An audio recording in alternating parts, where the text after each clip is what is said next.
I'm Cheyenne Nicole, and this is my channel. It's been a few weeks since I have made a long form video, and that is because I did a dopamine detox for 2 weeks. For 3 weeks, I was a superstar. I was a superhuman, couldn't tell me nothing, a mobility goddess. You saw it happening. I think we also reset whatever algorithm thing we were trapped in because, hey, I've been getting good feedback that you guys are seeing my videos, so that's good. Then the inevitable happened. I fell off the wagon into a vat of chocolate. And it has been a week, let me tell you. Any progress we made for those 3 weeks was diminished in that 1 week. So, although I plan to come back and tell you guys to get your crap together and to do this dopamine detox, I thought, hey, let's not wait. Let's just continue with the plan. Tell them how to do the dopamine detox, and we'll do it together since there's only about 5 more weeks in the year left. So, the dopamine detox. We got rid of binging tech, social medias, gaming, news, podcasts. I myself love a good podcast. Lately, for this last week, it's been comedy. I love comedy. Elise Sadiq, it's my new favorite of the week. Amazing comedian. But yeah, podcasts, gaming, social media. You need to get rid of the binge tech. That is part of it. Simulated sexual stimulation. That is corn. And that is dating apps. Fantasies, projections. We need to cleanse our mind. Consumables, alcohol, junk food, sweetness. Dopamine can come from anything, can really come from anything. We're not getting rid of the dopamine completely. What we are doing is we're trading the cheap dopamine for the good meaty dopamine. So these things are a quick dopamine hit. It makes it so you have brain fog. It weakens your discipline and you start wanting more of the cheapness. So the first day of the dopamine detox for me was so extremely hard. The hardest day of the dopamine detox was the first day. My mind kept on going, hey, just 1 cup of coffee. Just 1 cup of coffee, please. Just a donut. Just 1 donut. And my mind was trying to convince me, well, it's okay. We'll just scroll for 10 minutes. But no, you just have to get through those first couple days. And you need to avoid anything that steals your attention without giving growth. Without giving growth. Without giving back to you. It's vital that you start paying attention. What I did is I started writing down exactly how I'm feeling. I'm feeling feral because I want a donut. That's extreme. I wanted that donut. I would have traded one of my children. No. But do you see what I'm saying? And that is how strong these urges and the resistance is going to be dependent on your personality. We are reclaiming our sovereignty. We are reclaiming our authority and our power, our independence from external control. We are going to be self-disciplined. This is going to help us. And I want to preface this by saying, as much as I want to be a motivational creator that's like, look, this is the answers, it works, I tried it, I used to be like this and now I'm not. But we both know, that I am not there yet, and that is okay.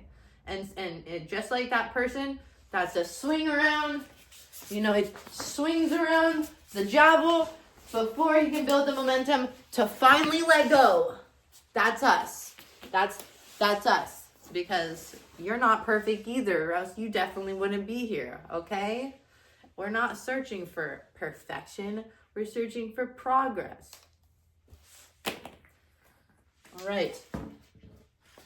So, since we're taking things away, we have to add some things. We got to add some things. It's going to help. I like to start out slow. The first day, when I'm eliminating the things, I kind of just give myself grace to just soak. I am mad. I am upset. I want donuts and coffee. I love tea. Coffee doesn't even feel good. There's not, when you are cycling through the dopamine hits, it's not even calm. It's just like, bleh. You know, life has lost its zest. You lose that childish wonder. It just takes away from your overall being. So I let myself stew for that first day. And kick and screaming, we just aren't giving in to our usual temptations. That's where we're tracking our temptations. We're writing them down. I'll be sharing that in the upcoming weeks. This is kind of going to be an accountability thing for me as well. This is a project, which we're going to get to. So start with walking as many times as you can a day, up to 3, whatever, however many you want to. But 20 minutes, just telling yourself, hey, I'm just going to go around the block. 20 minutes, morning, afternoon, and evening, especially if you're in a safe enough place to do so. Morning will help with your resetting your circadian rhythm.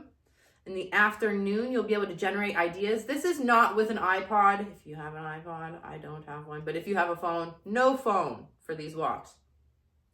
Evening is to process the day.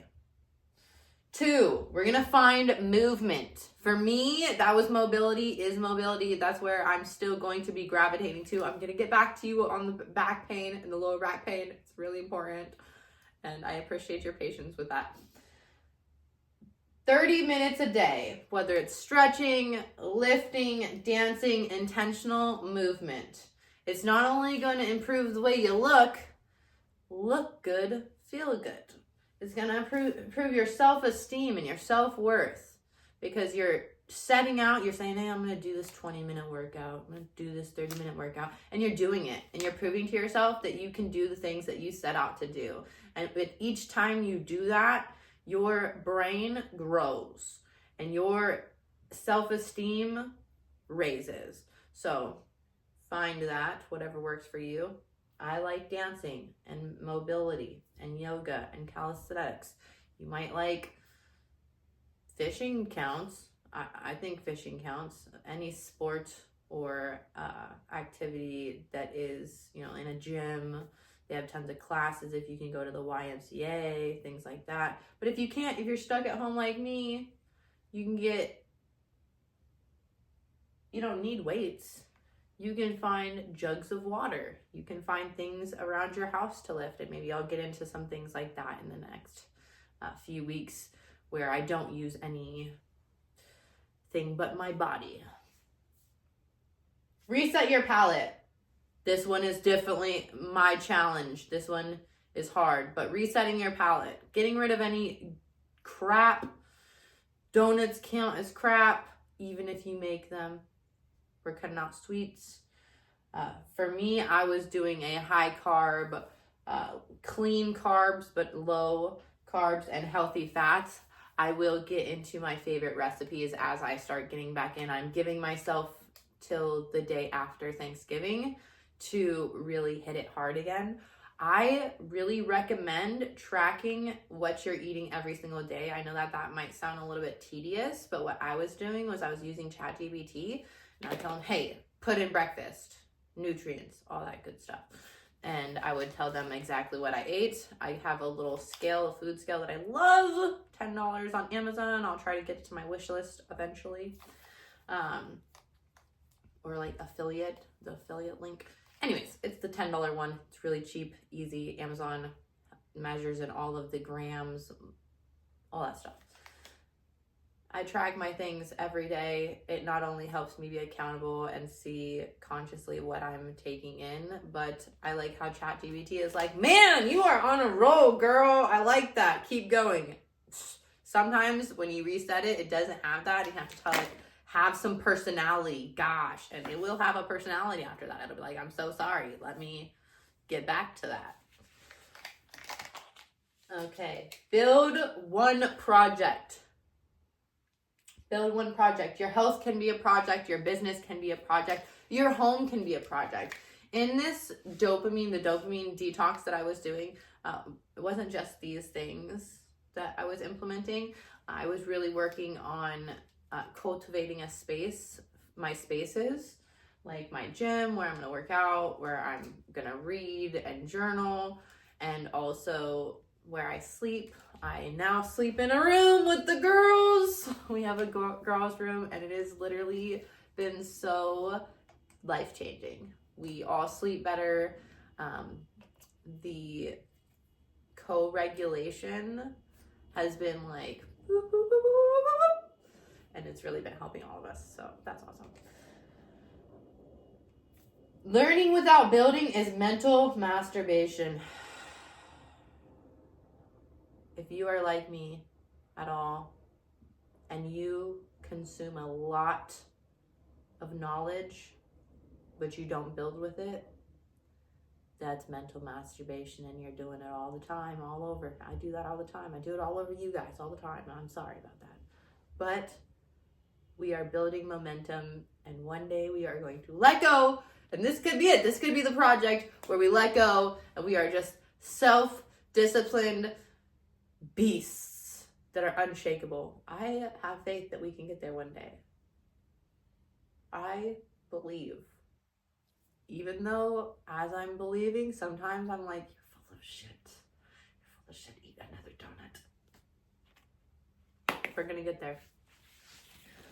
Number 5, reflect, journal. You know what I didn't do for the last week? Journal. At all. I didn't journal at all. I avoided myself completely. I was like, horrible. Just eat another donut. And I did eat another donut. I ate like 15 cinnamon rolls in the last 4 days. It was awful. Awfully delicious. Okay. Reflect and journal 20 minutes a day if you can. Or 5 minutes.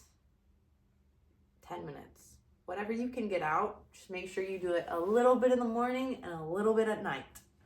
It's not so much the amount of time that is important, it's the fact you come back to yourself. I might find myself journaling in the daytime, in the morning, to realign myself. That's where we realign. You should already have your plan for the day set the night before, but you can get it fresh in your mind first thing in the morning. I have that in my journal. If you want to check out my link in the bio, it has 3 things you're grateful for. It has a space for what you're grateful for, your goals for the day, and then your affirmations, and then it has another spot for you to reflect on what went well for the day and what could go better for the next day. Almost every single goal spot for me is come back, because that is one of the hardest things for me to do, is to come back to myself. And I very much value people that will help me come back to myself. There's so many comments on YouTube on these videos that I spend my time watching, where I am putting out there where I am in the moment. Like, for example, if you're watching this video, in the comments, if I was someone watching this video and I took some value, I would put in there what I was going to be giving up, or what my project was going to be, or something that I was aspiring to. And I'm thoroughly, hey, any updates? Random strangers, any updates? Keep going. Support from just the wild. And I'm really excited to give those updates on the, happens like once every 5 or 6 months, somebody will ask for an update on one of those comments, and I'll be brought back to a video where I'm like, I needed to be brought back here. And it feels so good to be able to actually give an update, because in my journals, like, I have so many journals that I'll like go back and I'm like, wow, I didn't know. And you can really track yourself and things like that. But to have an external one feels really good, because it's not just me. It's a little ripple out into the world that is then going on and on, not as a video that I'm putting out here, but as a hope and a bid for better for myself. So reflect in the comments, reflect in your journal, reflect on the wall, reflect wherever you can. In the morning, it's to align yourself. In the evening, it's to reflect and to reset. Your mind holds on to unfinished tasks. Okay, so to just dump it out, that's the goal of journaling at night.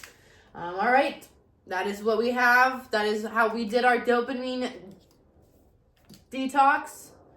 I did it for about 2 weeks. I was shooting for a month, but I was like, no, we need to get back in here. So maybe I need to realign with that. I don't think I'm going to stay off of posting on YouTube, but I am going to limit my podcasts and how much time I do have online. I have seen my comments. I have not got back to a lot of comments. You guys are so sweet. I love you so much. I am seeing your comments. Thank you for being here. Thank you for all the positivity and the stories and the compliments and just being here with me. I really appreciate you, and I love you, and I will see you in the next video. Bye!